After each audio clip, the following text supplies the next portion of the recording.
Stéphane Ablot, c'est un chat. C'est un chat, on ne le voit pas arriver et au final, il a cette astuce, cette souplesse, cette façon de faire, cette capacité d'assembler aussi qui font son efficacité et un peu son charme aussi.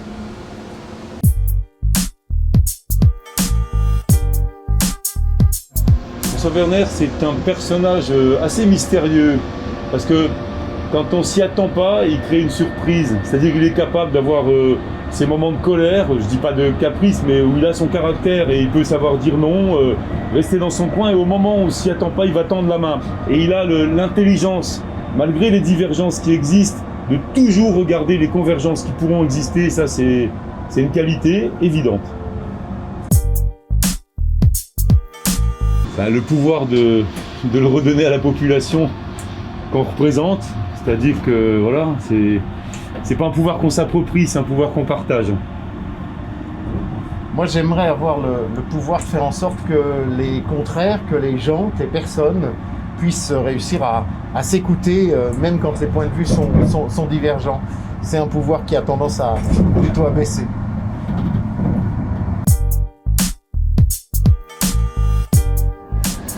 Je crois que le million d'euros, il faut l'utiliser à faire des choses qui seraient durables.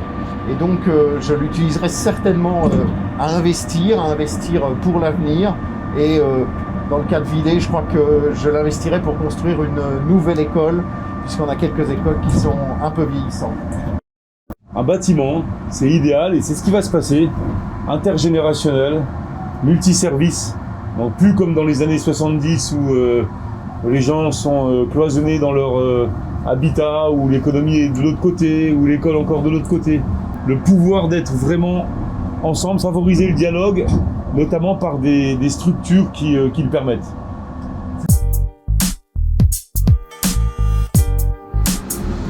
J'ai pas honte et j'ai pas de moment de honte parce que je crois que l'être humain doit surtout avoir sa conscience pour essayer de plus être ce qu'il a été quand il a fait des erreurs. Donc il n'y a pas de honte à partir du moment où on a cette conscience et cette capacité de réagir. Les moments de honte sont utiles parce que ça montre d'abord des faiblesses et puis ça montre aussi qu'on s'est trompé sur l'appréhension d'une situation. Alors ça m'est arrivé dans un mariage, il y avait 2 témoins qui habitaient à la même adresse. Je les ai crus mariés pour la vie et à la fin, ils sont venus et ils m'ont dit, vous savez, on n'habite pas au même étage.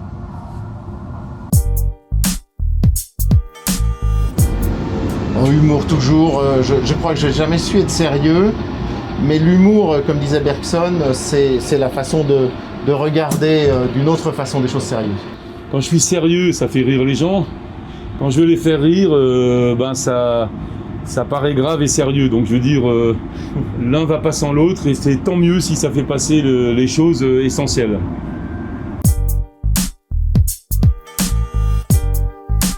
Je pense à Hubert Reeves, l'astrophysicien qui disait il n'y a pas de pratique sans théorie, il n'y a pas de théorie sans pratique, donc réflexion obligatoirement parce qu'une action sans réflexion est impossible et action évidemment parce que si on reste que dans la réflexion, on n'avance pas. Donc l'un et l'autre pour donner une âme à la vie.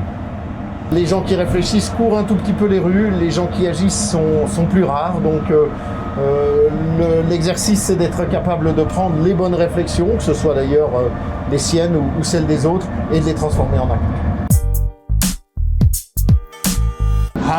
La chose que personne ne savait, mais que maintenant on sait à cause de la programmation culturelle de Vendeuvre, c'est que je suis depuis toujours un fan du rock, métal, anarchiste, Trust, Les Vents Passent et plein d'autres.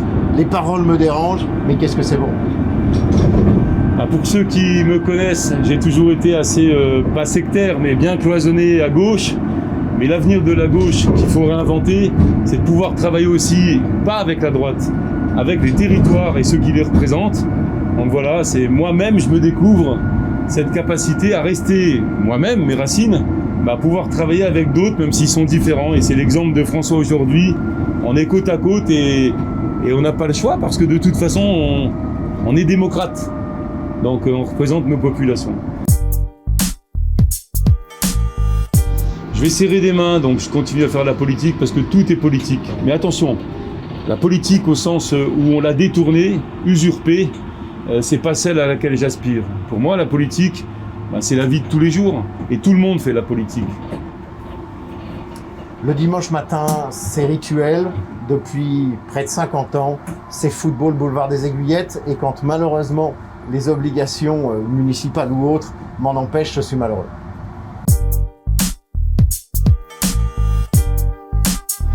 De voir vraiment le monde changer, un retour, non pas comme avant, c'est plus possible, mais un peu de sérénité parce que l'année 2022, même si on la souhaite bonne pour tout le monde, qu'on soit sincère, ça va être une année de fatigue avec tout ce que les habitants ont vécu et supporté. Donc leur donner vraiment l'énergie pour inventer le monde de demain parce que de toute façon c'est inévitable et un monde meilleur, ça c'est aussi inévitable. Ce qui m'inspire en ce moment, c'est d'essayer de comprendre les changements qui vont rester, les changements qui sont liés à cette crise et qui, dans la durée, vont transformer notre vie et celle de nos concitoyens. Et il faut essayer de comprendre ça, il faut essayer de l'anticiper. Et évidemment, pour un élu, c'est vraiment intéressant.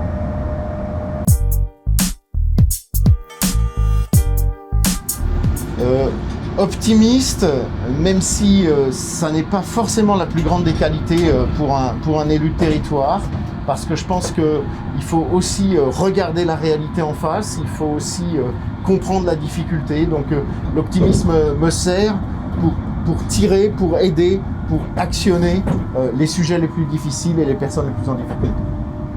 Moi je suis naturellement optimiste, toujours optimiste, mais le paradoxe c'est que c'est en imaginant les solutions qui vont arriver, qui seront les plus noires, que je les éviterai. C'est-à-dire que, voilà, pour moi, il n'y a rien qui est noir ou qui est blanc. Il faut accepter les choses telles qu'elles sont, mais toujours avec l'idée d'espérer un monde meilleur, donc de toute façon optimiste.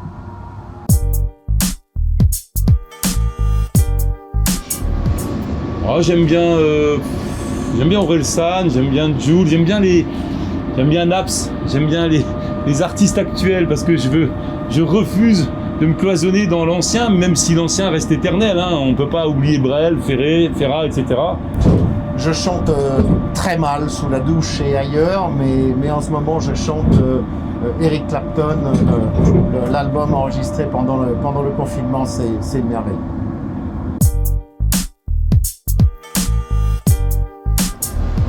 Alors pour ma part, plutôt en vélo avec un bon petit moteur électrique parce qu'il y a des pentes, mais surtout je pense comme tout le monde, on est des utilisateurs combinés, saisonniers pour certains aussi, et en tout cas l'enjeu du transport en commun aujourd'hui il est fondamental. On est là sur la technopole de Brabois.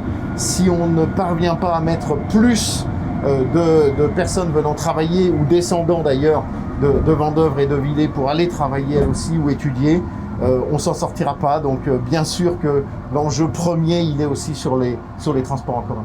Moi c'est les trois. La voiture, faut pas punir ceux qui l'utilisent. Souvent, ils n'ont que cette possibilité-là.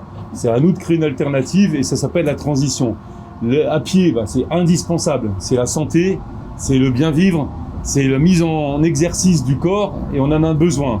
Puis le vélo, évidemment, ça permet d'aller d'un point à l'autre plus facilement, que ce soit électrique ou autre, c'est pas un problème, c'est un exercice.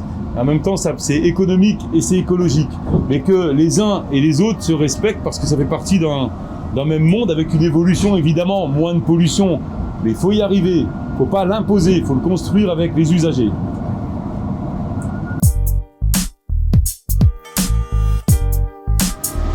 Sans chaussettes. Les sandales, jamais et d'aucune façon.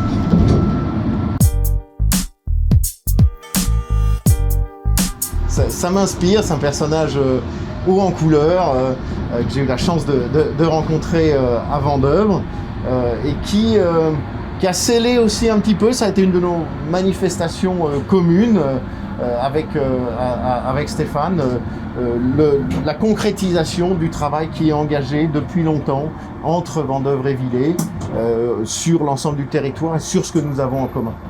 Alors Bernie Bonvoisin, pour ceux qui ne savent pas, donc c'est celui qui, avec son groupe Trust, a chanté Antisocial dans les années 80. C'était une période difficile où les jeunes, à cette époque, refusaient le monde qui s'écroulait, le monde économique, la désindustrialisation.